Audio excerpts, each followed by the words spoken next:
ወይዘሮ ሰማሃልን ጨምሮ ሶስቱ ሴቶች በተሰበሰቡበት አዳራሽ አቶ አምነን ጄሪን እንደመረጠ በእጅጉ በይፋ ይናገራል። ነገር ግን ይህንን ይናገር እንጂ በራሱ ምርጫ በራሱ አንደበት ወይም ደግሞ በተረጋጋ መንፈስ እንዳልመረጠ ራሱም ግራ ገብቶት ቆይ ምን እየሆነ ነው? ቆይ ምን እያደረኩ ነው? ሲልም ከተናገረ በኋላ ጸጸት ያይሉት ሙግት ከራሱ ጋር ይጋጫል፣ ይነጋገራል። እሱም ይህንን መልእክት ካስተላለፈ በኋላ ቤሌን ወዲያውኑ ተነስታ ወደ መኝታ ክፍሏ ትሄድና ስቅስቅ ብላ ታለቅሳለች። ይህንን የተመለከተውና የሰማው አቶ አምነን በጣም አዝኖ ቆይ ምን እየተፈጠረ ነው ብሎ መለስ ብሎ ሄዶ ሲያናግራት እንደሚወዳት እንዲሁም ደግሞ የትዳር አጋሩ እንደሚያደርጋት በእርግጠኝነት መናገር ይቻላል።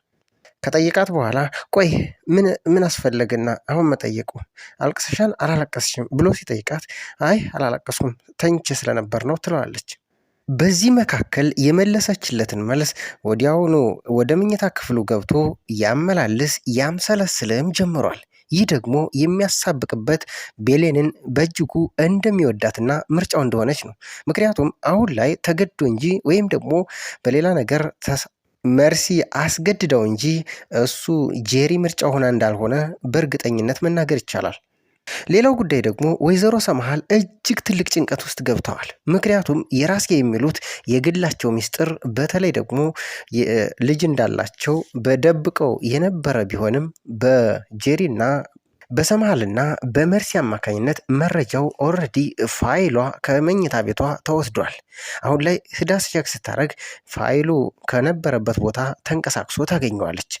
ይህንን ጉዳይም ደግሞ አቶ አምነን እንደሚሰማና ከሰማ ደግሞ ሌላ ወንድም ወይም ደግሞ ከሱ አባት ያልሆነ ሌላ ወንድም እንዳለው ሲረዳ እናቱን ከቤት እንደሚያስወጣት ምንም ጥርጥር የለውም።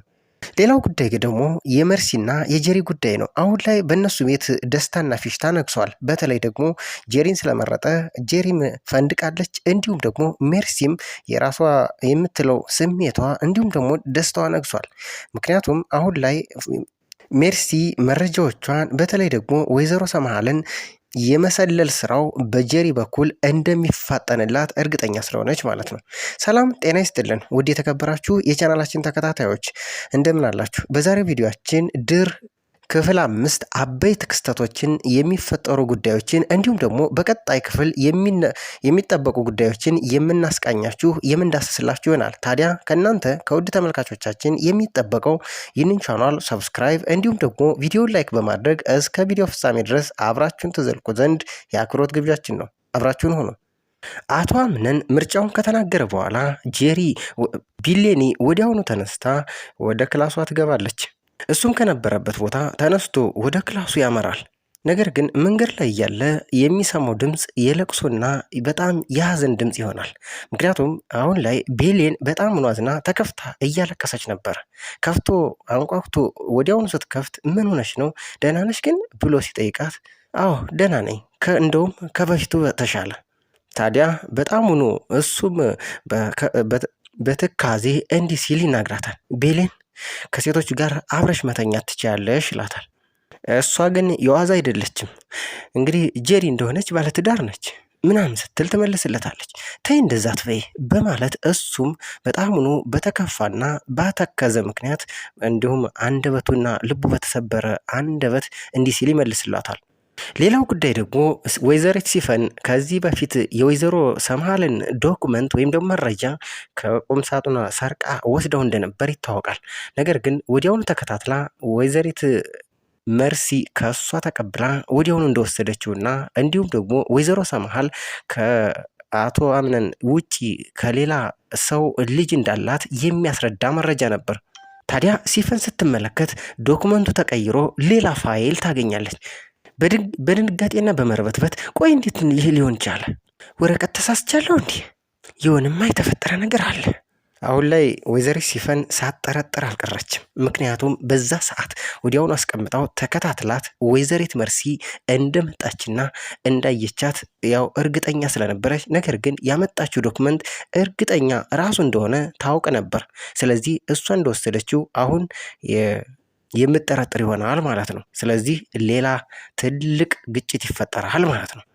አቶ አምነንም ወደ ክላሱ ገብቶ ልክ ወይዘሪት ቤሌን እየተናገረችውን ነገር እያምሰለሰለ እጅጉኑ እየተከዘ ቁጭ ብሎ ተቀምጧል። ይህ ደግሞ የሚያመለክተው አቶ አምነን ምርጫው ትክክል እንዳልሆነና ይህም ደግሞ ተገፋፍቶ ወይም ደግሞ በሆነ ምክንያት ጄሪን እንደመረጠ ያሳያል። የእሱ ምርጫ ግን ቤሌን እንደሆነች እዚህ ላይ በትክክልም መረዳት ይቻላል። ሌላው ጉዳይ ደግሞ ወይዘሪት መርሲና ወይዘሪት ጄሪ እጅጉኑ አሁን ላይ ደስታና ፌሽታ ላይ ናቸው። እየጨፈሩ እየተዝናኑ እንዲሁም ደግሞ እየተሳለቁ ይገኛሉ። ሌላው ጉዳይ ደግሞ በጣሙኑ በጭንቀት የሚገኙት ወይዘሮ ሰምሃል አንደኛ በዶክመንቱ መጥፋት፣ ሁለተኛ ደግሞ አምነን እንዴት እኔን ሳያማክር እንዲወሰነ እያሉ ከራሳቸው ጋር ሙግት ገጥመዋል። ነገር ግን ወይዘሮ ሰምሃል የዋዛ አይደሉም። መጀመሪያም ጠርጥረው እንደነበር ያው የሚታወቅ ጉዳይ ነው። በተለይ ደግሞ ለአቶ አሮን ደውለው እችን ሴትዮ ነቅለጣልኝ አውጣልኝ የዋዛ አይደለችም፣ ድጋሚ የመጣችው ለመቼም ለጥሩ ነገር እንዳልሆነ አውቃለሁ ብለው ነበር። ታዲያ አሁንም ጥርጣሬዋ መርሲ ጋ ነው። አሁን ላይ ምርጫው ኦልሬዲ ስለተጠናቀቀ ሌሎቹ ቤሌን እና ሲፈን እንሂድ ብለው ሲነሱ ቤሌን አሁን መሄድ አትችሉም፣ ምክንያቱም ከዶክመንቱ ጋር ተያይዞ ማጣራት የፈለገችው ጉዳይ ስላላት እናንተ አሁን መሄድ አትችሉም፣ እኔ ሂዱ ስላችሁ ብቻ ነው የምትሄዱት ትላለች ወይዘሮ ሰምሃል። ሌላው ጉዳይ ደግሞ መርሲና ጄሪ በጣም ተነጋግረው ተደስተው ሲያበቁ በቃ አሁን ባለሽ ነውና አብረሽ ማደር አለብሽ የሚል ትዕዛዝ አስተላልፋ መርሲ በዛ መሰረት ጄሪም አብረው ልታድር አቶ አምነን ጋር ስትሄድ ጄሪ ሚስቴ ሁኝ አልኩሽ እንጂ ሚስቴ እኮ ገና አልሆንሽም፣ ስለዚህ ቀለበት አላደረግንም ማደራችም ብሎ ያሳፍራታል። ነገር ግን በስተኋላ በቃ እዚህ ጋር እኔ ጋር ማድረግ ባትችይም እታች አንጥፈሽ መተኛት ትችያለሽ ይላታል።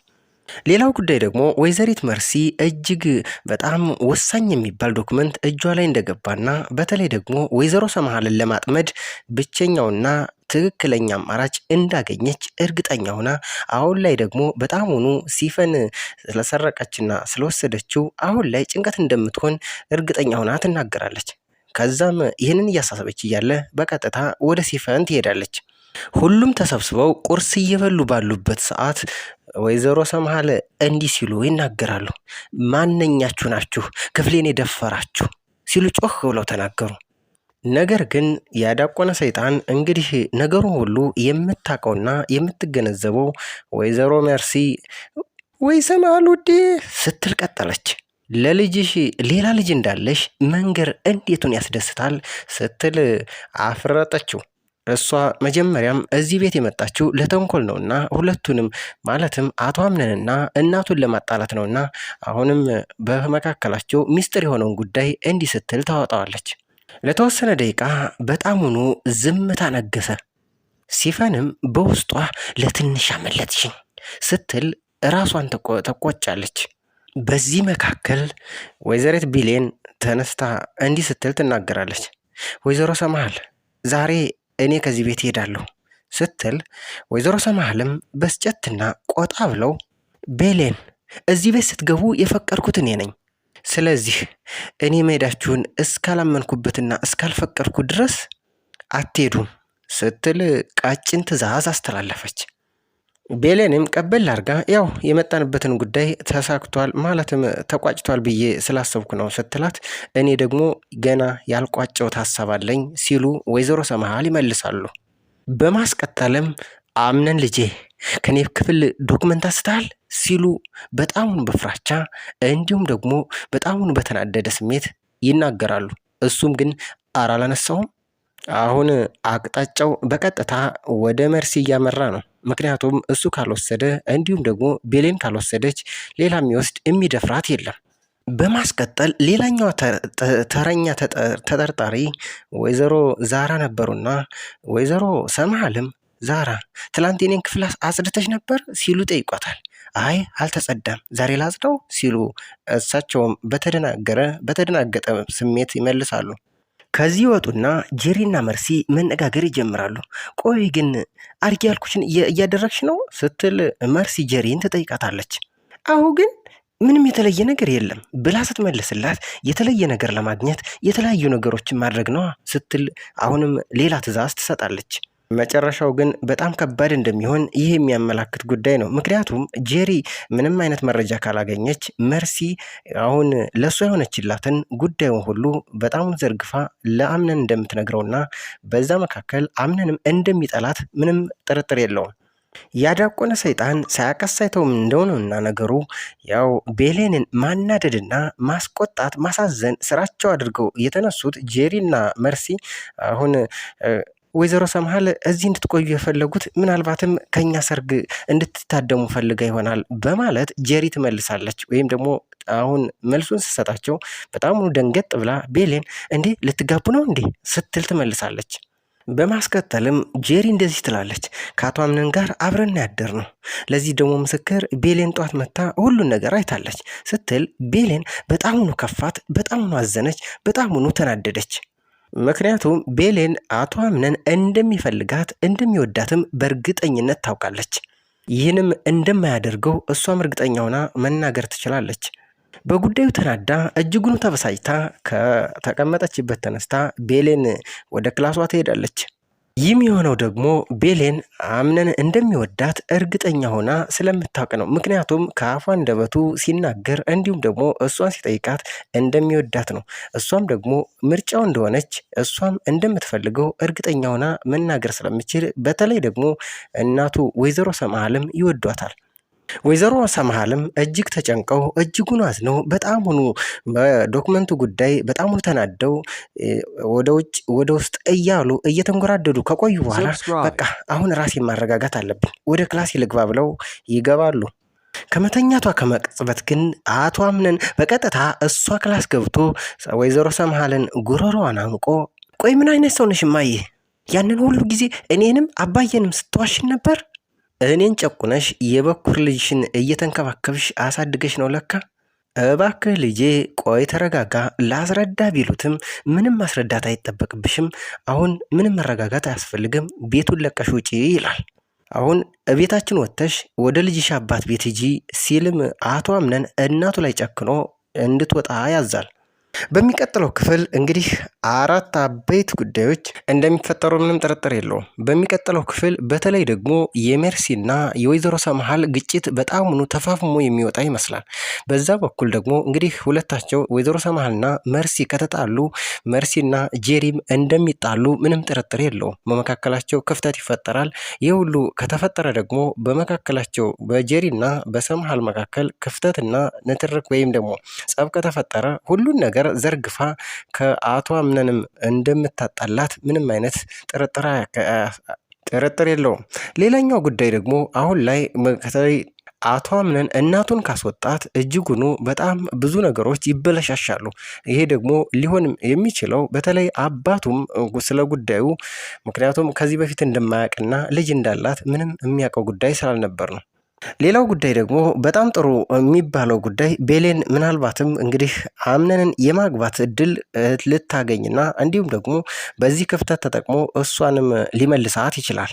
ታዲያ በሚቀጥለው ክፍል ምን እንደሚፈጠር በእናንተ በኩል የምታስቡት የምትጠረጠሩት ጉዳይ ካለ በኮሜንት ቦክስ እያሳወቃችሁን ይህንን ቻናል ሰብስክራይብ ካላደረጋችሁ ሰብስክራይብ በማድረግ እንዲሁም ቪዲዮ ላይክ በማድረግ እስከ ቪዲዮ ፍጻሜ ድረስ አብራችሁንም ስለቆያችሁ ክብረት ይስጥልን እያልን ለዛሬውን በዚያ በቃን።